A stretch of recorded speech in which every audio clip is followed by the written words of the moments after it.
What's up everyone, welcome back to a brand new video, and today I have a question for you. You guys ever thought to yourself what Madara's true purpose was in life? Why he was really there throughout the whole war? Who exactly is Madara? Well, today guys, I'm going to be helping you guys out and trying to solve that. And there's a really big question that I ask myself all the time when I watch the 4th Great Ninja War over and over again. And that is, was Madara's death a waste? So who exactly was Madara? Madara Uchiha was a legendary leader of the Uchiha clan. He founded Konoha alongside his rival Hashirama Senju with the intention of beginning an era of peace. When the two couldn't agree on how to achieve that peace, they fought for control over the village, a conflict which ended in Madara's death. Madara and his brother grew up on the battlefield, waging constant war with the Uchiha's rival, the Senju clan. 3 of his Uchiha brothers died young, unfortunately leaving Madara with his only brother Izuna. Madara and Izuna became very close through their shared loss and constantly competed with each other to get stronger and a lot better when it came to combat. There was a known reputation given for Madara because he was capable of taking down adult Senju clan members in battle. Now, one thing everyone always wondered what that stone tablet was really for. Well, the stone tablet had been in the Uchiha's possession for generations and was brought with them when they settled in Konoha. Through careful study, Madara was able to decipher the stone tablet just enough to learn about the history of shinobi, of the endless cycle of failed peace and the destiny of battle between Uchiha clan and the Senju clan, but also a means of unity for the world. With this knowledge, Madara decided Konoha was a failed experiment. He tried to convince his own clan members and even Hashirama Senju, his best friend, of the same conclusion, that it was just a failed attempt to bring peace into the world. But no one would really listen to him. No one would want to hear him out. Madara chose to abandon the village, returning with the 9-tailed demon fox under his control to challenge Hashirama. Well, they fought to exhaustion, and from then on, from the carnage of their battle, the Valley of the End was formed, also known as Final Valley.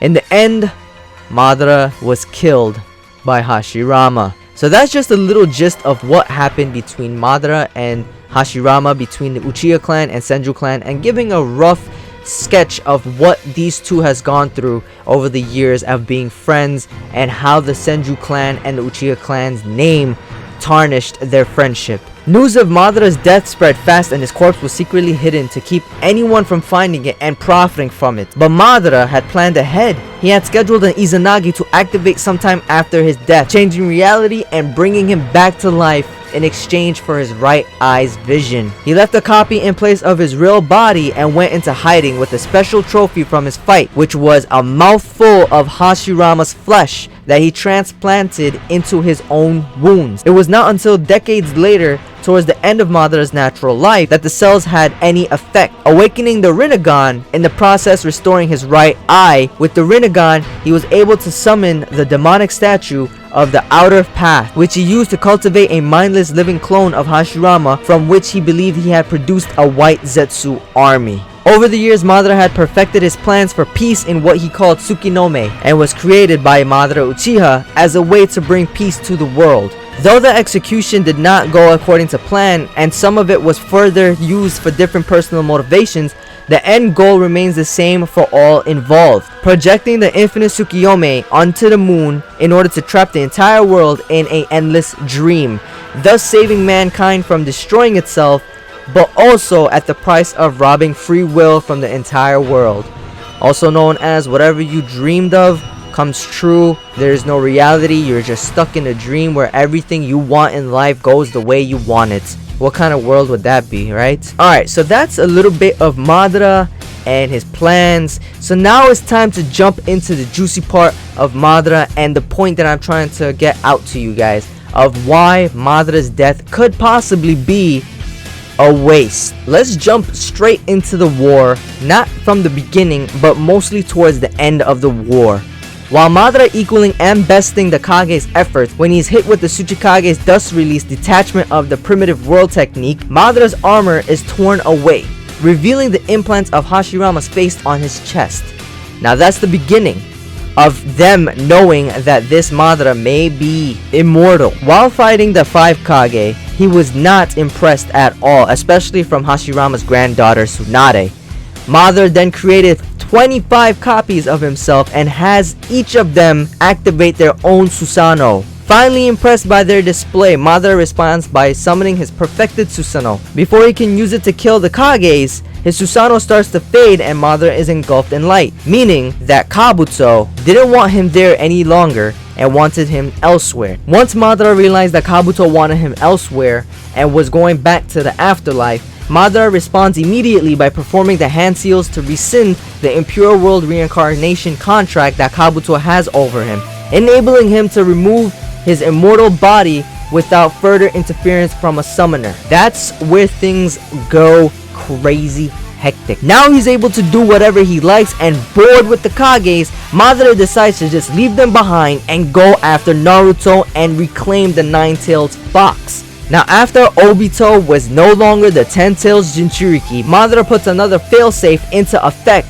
which is Black Zetsu. Having been in contact with it since its initial reincarnation, Madara orders Black Zetsu to control Obito's body and use Geto Rene Tensei no Jutsu, restoring his life. Madara is able to use anything that he wants with his brand new modified body, and now it's full power, to which he then breaks free of his restraints. Sasuke then attempts to burn Madara with Amaterasu, but Madara was able to absorb the flames in direct contact with his body, but the flames in contact with his clothes remained burned off his armor. Because he had died with his real eyes intact and was removed from his body, Madara's reincarnated eyes crumbled to nothing. To compensate for his blindness, he immobilizes Hashirama with black receivers and absorbs his Senjutsu chakra, enhancing his sensory skills enough to perceive his enemies. And then Madara goes after the free-tailed beast so that he can revive the Ten-Tails once again. He attempts to take on all 9-tailed beasts at once, failing and losing his right arm in the process. While he then regroups, a white Zetsu clone brings him one of his Rinnegan's that Obito kept in storage. Madara takes this and one of the Zetsu's arms, allowing him to start round 2. He then summons the demonic statue from Obito's body and uses Limbo, border jail, to repel the 9 beasts. Before they can recover, he seals all of them into the demonic statue, including those sealed in Naruto and Killer Bee. While the statue was undergoing its transformation into the Ten-Tails, Madara asks the Zetsu clone how Black Zetsu is faring with taking his remaining Rinnegan back from Obito. Tobirama Senju, having been reincarnated alongside Hashirama, attacks Madara immediately afterwards but is restrained after failing to deal with any damage. Sasuke also attacks Madara but is immobilized in mid-air, having already warned Sasuke once. Madara turns to Sasuke, turns over his sword against him, and stabs him in the chest, killing him. Now remember, Sasuke and Naruto had died at the same time, and this is where he met the Sage of Six Paths, Hagoromo, and both of them were blessed with the nice Sage of Six Paths power, Yin and Yang. Now moving forward, while Madara was contemplating his next move, he is confronted by Might Guy, the master of Taijutsu, which is one of the only effective attacks against Madara in his new form, because Taijutsu is something that's very super effective against this form for Madara. Guy, having no choice, he opens all inner gates and he hits Madara with the Evening Elephant. Madara is taken by surprise and tries to defend himself, but other allied shinobis are able to reduce him to single truth-seeking ball, leaving him wide open. Thrilled at the prospect of such a challenging fight and visibly battered but not beaten, forcing Guy to use Night Guy, Madara is nearly killed by the attack, which obliterates the entire left side of his body, thanking Guy for giving him such an entertaining battle and acknowledging him as a worthy opponent. Madara decides to show him the ultimate respect by killing him instead of letting him succumb to his injuries. Now if you guys know, once you unlock all 8 inner gates, you're basically going to die in pain.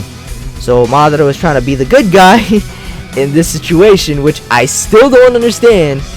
He was just trying to kill him right there and then, so Night Guy wouldn't have to go bye-bye in pain, you know what I'm saying? But that's still killing him, dude.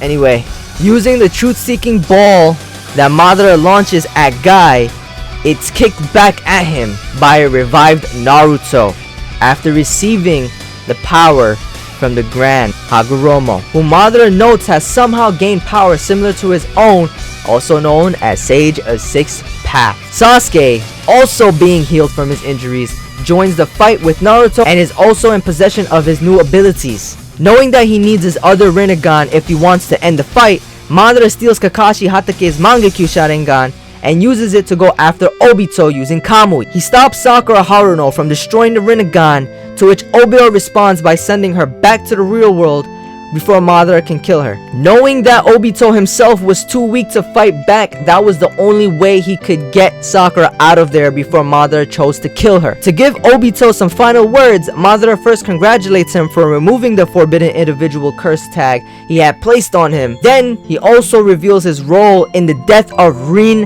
Nohara. This was the sugar mama that Obito was dying for. This is the woman of Obito's dreams. In doing so, admitting that he's been manipulating Obito from the start. With that, Madara takes back his Rinnegan, giving Obito his left Mangekyo Sharingan back. Black Zetsu uses Obito's body to perform Kamui to return them back to the real world. Now Naruto and Sasuke move to attack him as soon as Madara appears, but Madara delays them with multiple Chibaku Tensei. Madara gains proximity to the moon, awakening the Rinnegan Sharingan, also known as the Rinne Sharingan, in the process, and succeeds in casting the Infinite Tsukuyomi. The entire world is engulfed and trapped in a dream and wrapped up in Madara's god nativity of a world of trees. Sasuke is able to save Naruto, Kakashi, and Sakura from the Infinite Tsukuyomi. Seeing them, Madara announces himself the world's savior, one who has saved the world from itself by replacing the hells of reality with the heavens of dreams. While he is proclaiming his victory, Black Zetsu stabs him in the back. Black Zetsu reveals that this is not Madara's will, but of Kaguya Otsutsuki, and that he has taken advantage of Madara in order to bring her back to life. Black Zetsu transfers from Obito's body to Madara's, completely covering him and forcing him to start absorbing the chakra of those trapped in the Infinite Tsukuyomi, also known as the tree, and dramatically increasing in size. Madara shrinks down before blowing up, before looking like he was about to blow up. He shrinks down until Kaguya is revealed and comes to life. Now, yes, he comes back when Kaguya is sealed and he comes back to life, but then he dies again. But was Madara's death a waste? Was Madara's character a waste? Why? Why must you bring such hype? Well, people looked up to Madara as being the greatest enemy ever in anime history. Why do you kill him in such a weird manner? Yes, I understand it's plot.